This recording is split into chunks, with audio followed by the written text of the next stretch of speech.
ఏడుస్తా ఉంది, ప్రభువా నువ్వు చెప్పేంత వరకు అక్కడ ఉన్నాను, నా బిడ్డని నువ్వు ఆశీర్వదిస్తానన్నావు, నా సంతానాన్ని విస్తరింపజేస్తానన్నావు.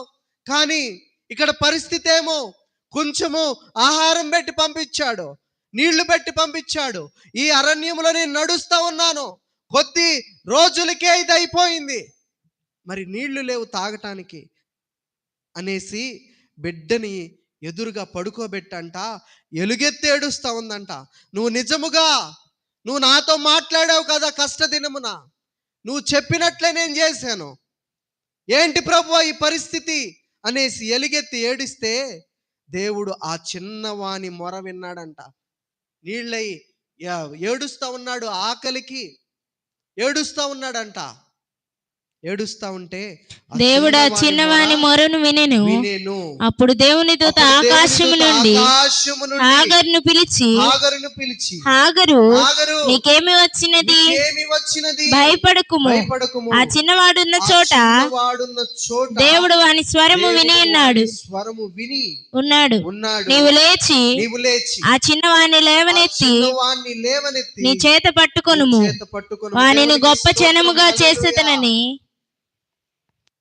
అమ్మా నువ్వు ఏడవద్దు, మీ ఇద్దరి మొర దేవుడు విన్నాడు, ఆ చిన్నవాడి యొక్క దుఃఖాన్ని దేవుడు చూచాడు. నీవు లేచి ఆ చిన్నవాడిని లేవనెత్తి నీ చేత పట్టుకొనుము, వాణ్ణి గొప్ప జనముగా చేసేదనని ఆమెతో అనెను. మరియు దేవుడు ఆమె కన్నులు తెరచినందున ఆమె నీళ్ళ ఊట చూచి వెళ్ళి ఆ తిత్తిని నీళ్లతో నింపి చిన్నవానికి త్రాగనిచ్చెను.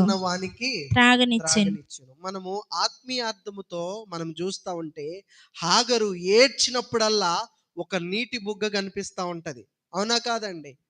మొట్టమొదటిగా 16వ అధ్యాయంలో మనం చూస్తే ఆమె ఏడుస్తా శ్రమ నిమిత్తము తన యొక్క యజమానురాలైన శారా నుంచి పరిగెత్తుతా ఉంటే అక్కడ ఒక నీటి బుగ్గ కనపడింది. ఇక్కడ నా పిల్లోడి పరిస్థితి ఏంటి ప్రభువా అనేసి ఏడుస్తూ ఉంటే అక్కడ నీటి ఊట కనపడింది. ఆ నీటి ఊట ఏంటంటే దేవుని యొక్క వాక్యము. ఆత్మీయ సాదృశ్యము ఈ నీటి ఊట, నీటి బుగ్గ అంటే ఆత్మీయ సాదృశ్యం ఏంటంటే దేవుని యొక్క వాక్యము. కష్టాలలో శ్రమలో ఉన్నప్పుడు దేవుని మాటలు మీరు వింటే ఏ శ్రమ, ఏ అలసిపోయే తత్వము మీ చెంత ఉండదు. అలసిపోయిందండి ఈ హాగరు. అలసిపోయి ఉన్న హాగరు బ్రతుకు దేవుడు చూచాడా లేదా అండి? చూచాడు.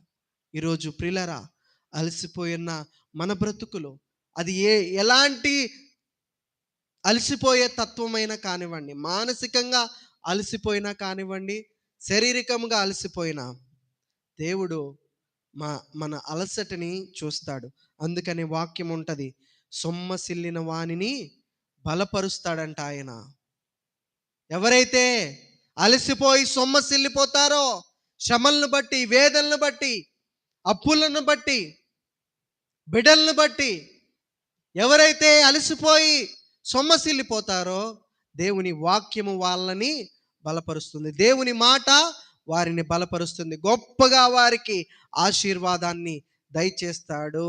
దేవుని యొక్క మాటలు వారి హృదయాలలో వారు స్వీకరించి వాక్యానుసారమైన ప్రవర్తన కనబరిస్తే దేవుడు ఆశీర్వదిస్తాడు. హాగరు నీటి బుగ్గ అనే దేవుని మాటల యొద్దకు వచ్చింది, దేవుని మాటలు వింది, గొప్పగా హాగరుని దీవించాడు ప్రభు. ఇస్మాయేలీల సంతాన్ని దీవించాడు. అబ్రహాము వారసుడిగా, వాగ్దాన పుత్రుడిగా ఇస్సాకుని ఏ రీతిగా తను దీవించాడో ప్రభువు, అదే రీతిగా అబ్రహాముకి పుట్టిన, హాగరుకి పుట్టిన ఇస్మాయేలీల సంతానాన్ని కూడా దీవించాడు.